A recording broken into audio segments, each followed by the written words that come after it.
পথ ভোলা মানুষদেরকে আল্লাহর পথে দাওয়াত দেওয়ার জন্য, দ্বীনের দিকে দাওয়াত দেওয়ার জন্য মিনান নবিয়্যিন ও সিদ্দিকিন, নবীগণ সিদ্দিকগণ আল্লাহ পাক রব্বুল আলামিন যুগে যুগে পয়গম্বর পাঠাইছে। এই পয়গম্বরের কাজ কি?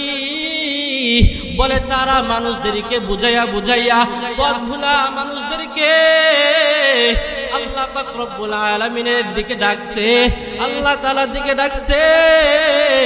কিন্তু তুমি আমি আজকে ওই রবকে ভুলিয়া গেলাম, যেই রব তোমাকে বানাইছে, যেই রব তোমাকে আমাকে জাহান্নামের পথ থেকে জান্নাতের পথে নেওয়ার জন্য যুগে যুগে অসংখ্য অগণিত নবী রাসূল পাঠাইছে, ওই রবকে তুমি আমি ভুলিয়া গেলাম। আল্লাহ পাক রব্বুল আলামিন জানায়া দেয়, ও বান্দারে, ও বান্দা, তুমি ভালো করে শুনিয়া নাও, তুমি যেখানে পালাও না কেন আজরাইল তোমার সামনে উপস্থিত হবে, মালাকুল মাউত তোমার সামনে উপস্থিত হবে। মরণ থেকে পালাইয়া তুমি কোন জায়গায় যাইতে পারবা না। এজন্য বান্দা, সময় আছে, এখনো সময় আছে। আল্লাহ পাক রব্বুল আলামিনের দিকে আসো, কোরআনের দিকে আসো,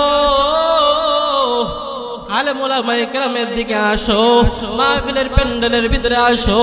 এই যে কত সুন্দর মন, কত সুন্দর মাহফিলের আয়োজন করেছে ইত্তেহাজুল ওয়াইজিন পরিষদের পক্ষ থেকে। এ মুসলমান, এ মুহাম্মদপুরের বাবারা, ও আমার কলিজার টুকরা যুবক ভাইয়েরা, একটু দিলের কানটা লাগায় শোনেন। আল্লাহ পাক রব্বুল আলামিন কত সুন্দর একটা নিয়ামত দিল। এটা কেমন নিয়ামত, কেমন দামি একটা জায়গা জানো? আল্লাহর নবী সাহাবায়ে কেরামদেরকে ডাক দিয়ে বলে, ও সাহাবায়ে কেরাম, ইযা মাররতু বিরিয়াদিল জান্নাহ।